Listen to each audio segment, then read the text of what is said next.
Hello, hello. Hello, everybody. Welcome back. Welcome to day 2 of the DW Global Media Forum. It's good to have you with us. We already had kind of a soft launch of day 2. We had the Reuters Digital Media Report this morning with Max Hofmann, but some of you were in other sessions, and now we're all gathered here to officially kick off day 2 of the DW GMF. But before we get into the conversation today, I just want to thank you all for making yesterday such a success. We started with music. Today, unfortunately, I don't have any musicians with me. I don't have my megaphone with me, but I can promise you that it's going to be as informative and as entertaining as it was yesterday. And thank you to all the people who were here on the stage and in the different breakout sessions telling us what journalism out loud means to them, or maybe what journalism out loud should mean in future. We had Barbara Massing, DW Director General, all smiles, telling us that it's important for journalism to remain audible. We had Jody Ginsburg, who said, you know what, the most important thing is for us journalists to just do our job, which is doing journalism, and also to speak up for each other, because if we don't, then nobody else will do. We had one panelist here who really rattled the room because he said journalism needs to get out of that victim mentality. We had somebody who said, okay, we need to start building and creating our own platforms. I don't know how successful that's going to be. And then towards the end of the day, we had that very emotional moment when we had the Freedom of Speech Award, and Claire Lai was here to receive the award on behalf of her father, Jimmy Lai, who is imprisoned. You'll find all the main talks that we had on the stage and also the speeches on YouTube. Go check that out. Forward it to your friends and colleagues who are not able to be here with us today. And for all of you, of course, who are sharing content from the Global Media Forum, remember to use a hashtag, which is GMF26. All right, we will now talk about what the state of freedom of expression and freedom of opinion is like around the world. And for that, we are joined digitally by the UN Special Rapporteur on the protection and the promotion of freedom of expression and opinion, Irene Khan. Welcome to the Global Media Forum. Thank you very much for inviting me. Ms. Khan, I know that you wanted to be here with us today, but unfortunately you got stuck in Zurich, so that is why we are communicating through the screen. But thank you for making the time talking to us. Now, you were in Germany on your very first official trip to Germany earlier this year, and it was in fact the very first trip or the visit to Germany by a UN Special Rapporteur. You were here for almost 10 days. You talked to different ministers, you talked to media representatives, you talked to members of the judiciary, legislators, and also people fighting anti-Semitism and discrimination. And after all that, you collected the information into a report. So tell us, what are the key findings of that report? Well, my report was broadly about freedom of expression. Media was part of it. What I found is a polarized society in Germany. There is no agreement on what is freedom of expression. There are political parties that believe hate speech is free speech. It isn't. And of course, I found a surge in anti-Semitism. I also found a surge in hate speech against minorities, migrants, and particularly anti-Muslim hatred. So not a good, healthy society from freedom of expression perspective. There was also, I found that the public, very often journalists were attacked, not by the government, as in many other countries, but by the public when they went to cover protests, for example. So there was dissatisfaction with the media too, a lack of trust in the media. On the other side, I found the state authorities responding with too harsh laws that were just too harsh, criminal law, criminalizing speech. Germany has a long list of speech that is criminalized, and they were using it, counterterrorism, for example, against protesters, Palestinian protesters, climate activist protesters. So the government's handling of it seemed to me to be too tough. What we need to do is to appreciate the importance of freedom of expression in a democracy. It's not an unlimited speech. Limits have to be put on it, but they need to be done very restrictively so that you can have the debate. And media plays a huge role in keeping that debate going in democracies. I'm pleased that the government actually received my recommendations positively. They're looking at various ways of opening the space for more protests, encouraging people to talk. And that, of course, makes media an extremely important channel to keep that debate going so that those differences from the extreme right to the extreme left and all people in the middle can be closed. And particularly, everyone has a right to speech. Just because you're a minority person or you don't go along with the mainstream point of view, you should not be shut out.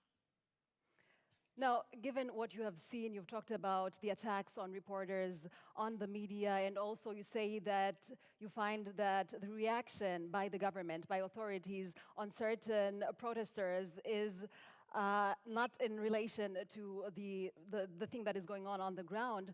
So do you understand also, on the other hand, that maybe the German government has to be extra careful because it has that history with Nazi Germany and the Holocaust? But because of that history, I think the German government has to be very careful. But careful does not mean shutting down diverse views. Careful means looking really why today is there so much anti-Semitism in Germany? Why is there anti-Muslim hatred also going up? And looking at the root causes of those hatreds. Very often, the grievances, there's manipulation, especially on social media. People do not know the facts, do not understand each other. So you have to build a space in community for that dialogue rather than bringing in criminal law and claiming that anti-Palestinian protests are anti-Semitic. That's absolutely not the way to go forward. Now, Ms. Khan, you, of course, travel to other countries as well. So tell us about where you're seeing positive developments when it comes to the protection of freedom of expression and opinion. I am sorry to say that it's very hard today to see positive growth. In fact, UNESCO report shows that there has been the sharpest decline in freedom of expression globally. Media organizations or media NGOs like Reporters Without Borders, they see a sharp decline in media freedom taking place. And I see that every day in my mailbox, the information that comes in, the research I do, the people I speak to. So before I want to get to the good news, I want to give you the hard news. Media freedom is a pillar of democracy. Your work that you do by exercising your freedom of expression as journalists, you are actually fulfilling society's need to know. And yet, killings of journalists has gone up, as you know the figures, particularly in armed conflicts. 2/3 of them in Gaza last year, but only 8 out of 10 cases, historically, only 8 out of 10 cases of journalists who are killed is ever prosecuted. So you can see impunity reigns supreme. Legal threats. The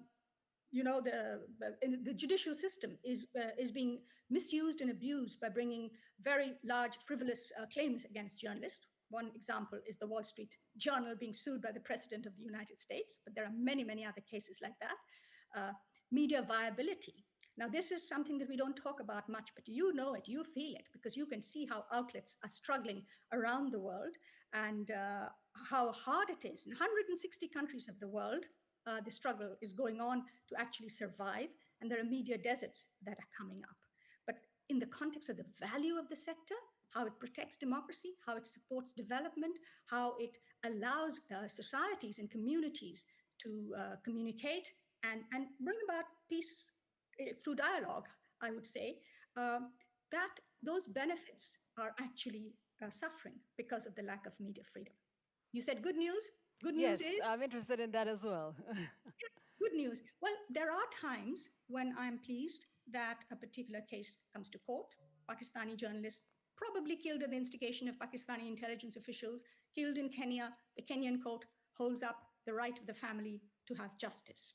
I have visited community radio stations in Honduras, remote indigenous communities, where you can see how radio stations are very alive and thriving, and people are communicating, sharing news.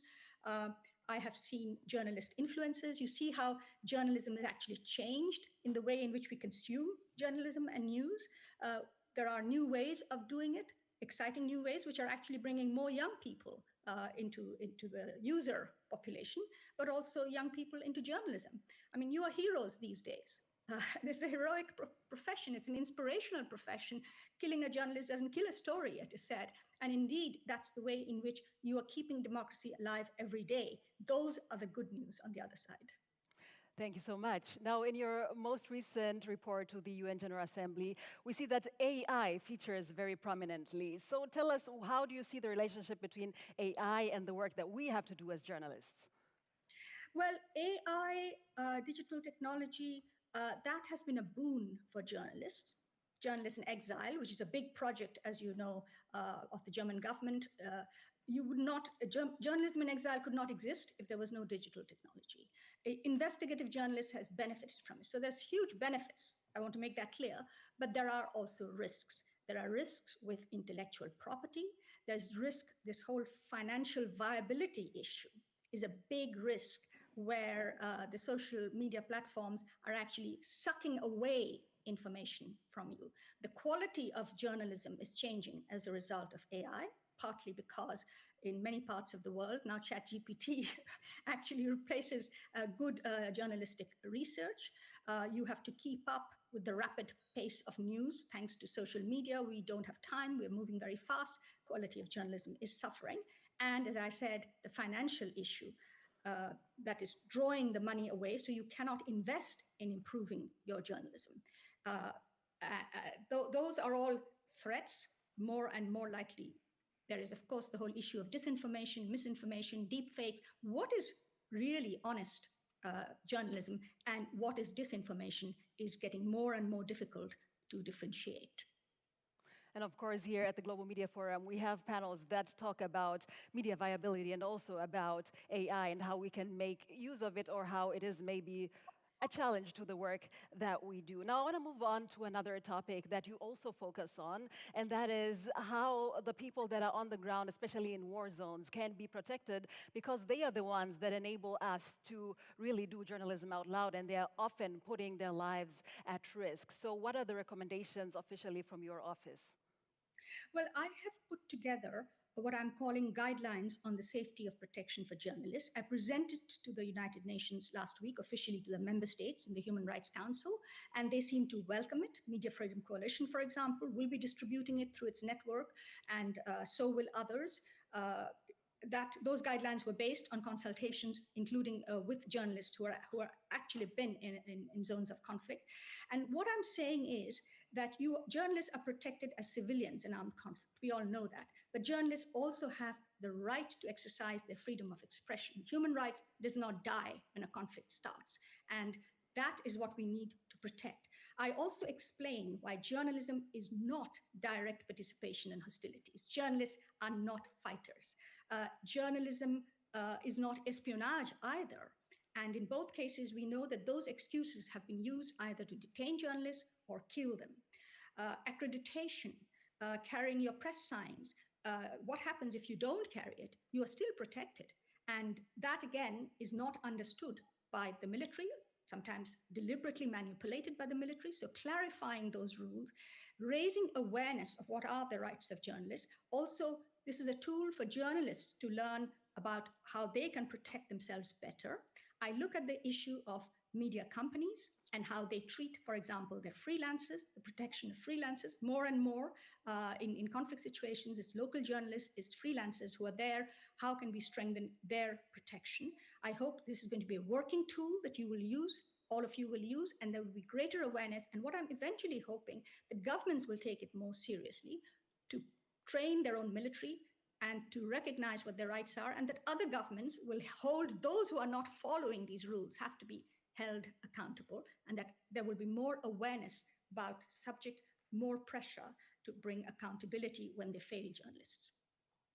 All right, and finally, there's little applause here from Barbara Massing, the DW Director General. You can't see it, Ms. Khan, but in general, if I'm looking at people's faces, I believe that they agree with what you're saying. And finally, just for all of us here who are gathered here at the World Conference Center, what is the one thing that we need to either keep doing or start doing in order to be able to bring journalism out loud really to life? Well, I think you said live. I think it is our duty to keep you alive while you do it. So I am very, very concerned and very determined that we have to end impunity for attacks on journalists. We have to recognize journalism as a vital aspect of democracy and invest in it. And we have to get our governments. This is where journalism, journalists never want to be in the news. You want to make news. But this is a subject that has to be in the news.